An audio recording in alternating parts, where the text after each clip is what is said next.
Greetings. Today is June 13th, 2023. And we are gathered here today to give thanks to Squaresoft for giving us a great game known as Final Fantasy VII. Duly right, Squaresoft. Not Square Enix, Squaresoft. And, you know, what we're looking at here is the death of Final Fantasy VII. And what's funny about it is this new trailer that just dropped, Final Fantasy VII Rebirth, you know, the one thing that they're showing you, and I don't know if a lot of people are actually catching this. I know there's a lot of fans out there that love this franchise, and that's okay. But what these developers and what this trailer is showing you, and you got to pay close attention to what they're actually telling all of the fans of Final Fantasy VII. What they're pretty much telling you and showing you these visuals.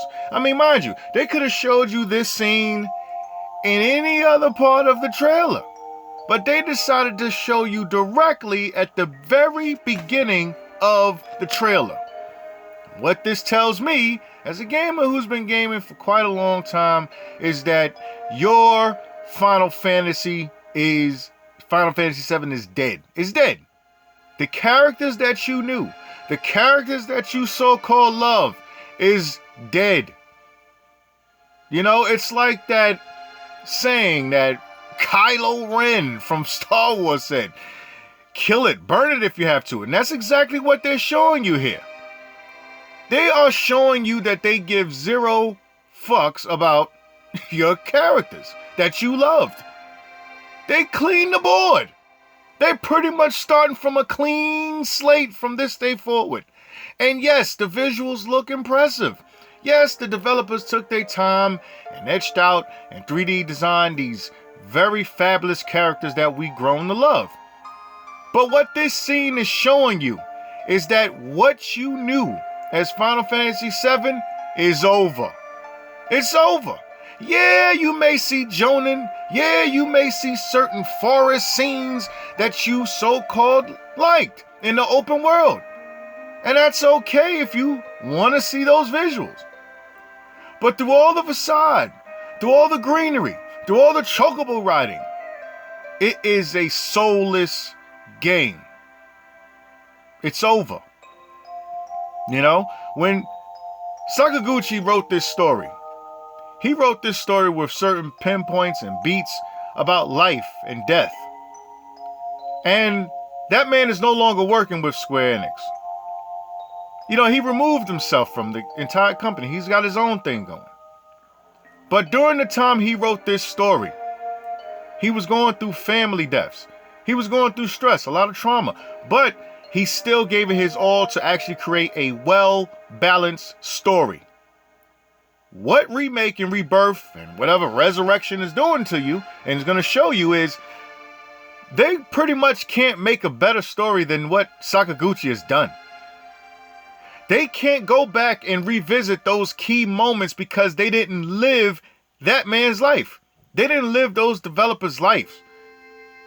At the time that Final Fantasy VII was made, the environment was different.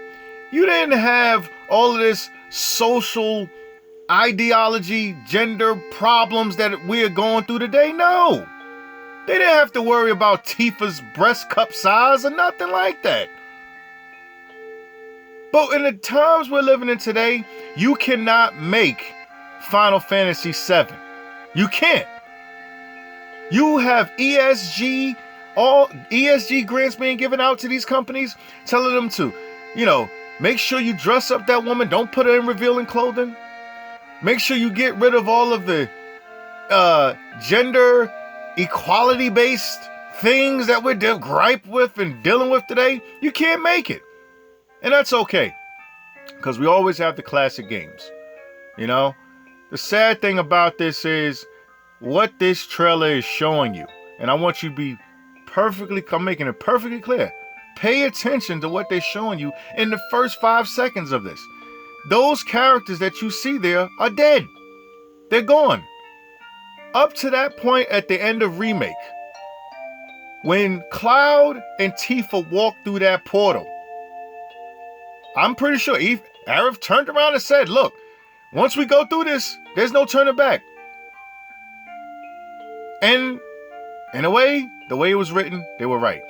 Because they are right when they walked through that portal, they died. That was it. Now you could think, oh, well, I see the speculators. Well, they're going through multiverses. There's another multiple dimensions and this, that. No, that's lazy writing.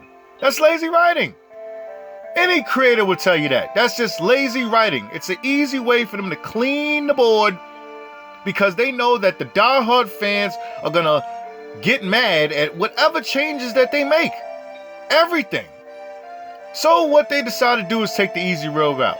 They said, okay, well, what we're going to do is we're going to change the story. We're going to just clean it off, clear the board, and we're going to make what we want to make. Because they know that they can't make nothing better than the first original game. They know this. And you could chalk it up to creativity. Oh, well, they're trying to experiment. They want to create new things. And yeah, you could say that. But at the same time, that's lazy writing. That means obviously you can't create what was already made before. You have a lot of censorship going on. You have a lot of companies and investors who are pretty much giving their opinions about what a remake should look like. And I wouldn't put it all on the developer's sake because they're just there to work. They're there to get a check. And I know in the back of their mind they're saying, man, I wish we could give the fans what they really want. But they couldn't. They couldn't give that to us. Some people say, well, they got to take the freedoms and liberties to create something new. We need something new because everybody will know exactly where the story's going if they don't change it. Well, that's exactly what Marvel's looking like right now. Marvel sat there and took heroes that we've grown to love out of comic books and chose not to follow the certain beat patterns of what is in the comic. They decided to go their own route. And that's exactly what Square Enix is doing with Final Fantasy VII. They are going their own way. Yeah, you may see a chocobo here. You may see an environment here. You may see a town that you recognize. And that's what is going to be there. But it's a soulless entity of what it used to be. Yeah, you're going to live through your nostalgia about walking on that chocobo farm. Yeah, you're going to live through your nostalgia about walking through Cosmo Canyon. But it's not going to be the same story. It's not. And what this intro is showing you, I'm always going to relate back to this one scene alone. Those characters that are getting put on that gurney, those characters that you see blown up, those are your original Final Fantasy VII characters that no longer exist. Say goodbye to them. Shed your tears, because that's exactly what Square Enix is telling you. What you know to love of Final Fantasy VII is dead. And they had to show it to you in a graphic way to get you to understand that, hey, what you liked is no longer here. People sit there and look at this, and right now, everyone's looking at the trailer over and over and over again, trying to figure out the mystery box. The mystery box. There's no mystery here. There's no mystery here. They're letting you know that what you loved before is gone. And you got to live with that. Now, some people are still going to go out here and buy this game. But the last game that was made back then was Final Fantasy VII Remake. That sold only, how much? 5 million? 5 million. That's all it sold. Some people thought, oh my God, it was the greatest selling game. No, it wasn't. Because a lot of fans of the original realized halfway through the story, man, y'all are not making what we thought you would make. Final Fantasy VII, the original game, sold 14 million copies. To this date, it has sold 14 million copies. There's no reason, if this many fans were out here, there's no reason for this remake to only sell 5 million. So what you think Rebirth is going to sell? It ain't going to sell 5 million. It's going to sell less than that. It's lucky to hit 1 million. Sadly. But there's not enough Final Fantasy, I mean, there's not enough PlayStation 5s in people's homes. For them to take that big leap and jump over to PlayStation 5 and not give people part 2 or even integrate it on the PlayStation 4 is dumb. It's dumb. It's not going to sell as much. And let's not talk about Final Fantasy VII 16, because that's probably not even going to hit 500,000. It'll hit 500,000 eventually. But a lot of the enthusiasts and the influencers that out there that went to that premiere, they know that this game is not going to sell that much. The Japan gamers has removed themselves from the Square Enix lineup. They don't care anymore. And for Square Enix to say, well, you know, we have to sell Tomb Raider and sell off all of those other games because it's holding us back in creativity. No, it wasn't. It wasn't holding them back. Tomb Raider, to this date, sold 14.5 million copies. And they sold it to Amazon. So when Final Fantasy VII Rebirth gets released and doesn't even crack 5 million, they can't blame the Western games. They can't blame Tomb Raider anymore. They don't have it. When Final Fantasy 16 barely scratches 1 million, they can't blame Tomb Raider and Hitman. Because that's no longer under the umbrella of Square Enix, you know. But here we are, dearly beloved.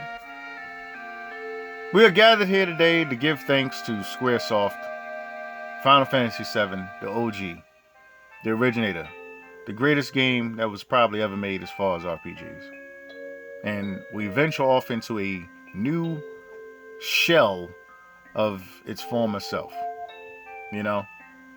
And, you know, like I said before, I'm not knocking the developers. They're there to get a check, man.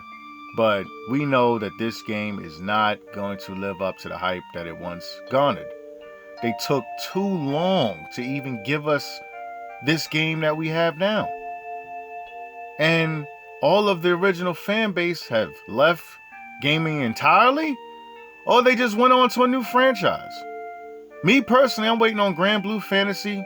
I'm waiting on Dragon's Dogma 2. I'm not even looking at Final Fantasy at all. Final Fantasy 16 gets released. I'm not even really checking for it. I done checked out, sadly. It has no party member system. It wants to, I guess, harbor off of Platinum Games design, and they're not even telling us what part of that game that they designed. But there are plenty of other RPGs out here that has surpassed Square Enix and, you know, their popularity. They have been dethroned. Square Enix has officially been dethroned off of the JRPG mantle. They have been. You have Monolith Soft, who is growing rapidly, increasing with popularity with the Xenoblade Saga. And they're only getting better. And it goes to show that you don't need to make a FMV 11-hour cutscene content of an RPG. But that ain't about all of them. That's just this. We're just here to give thanks to Squaresoft for giving us a great game and bury to rest Final Fantasy VII. Because, as I said before, this intro that they showed us is just letting us know that what was so great before is dead. It's dead. And those characters you see putting in that Garni after this major catastrophe, because they pretty much just letting you know that once they walked through that portal, oh, they died.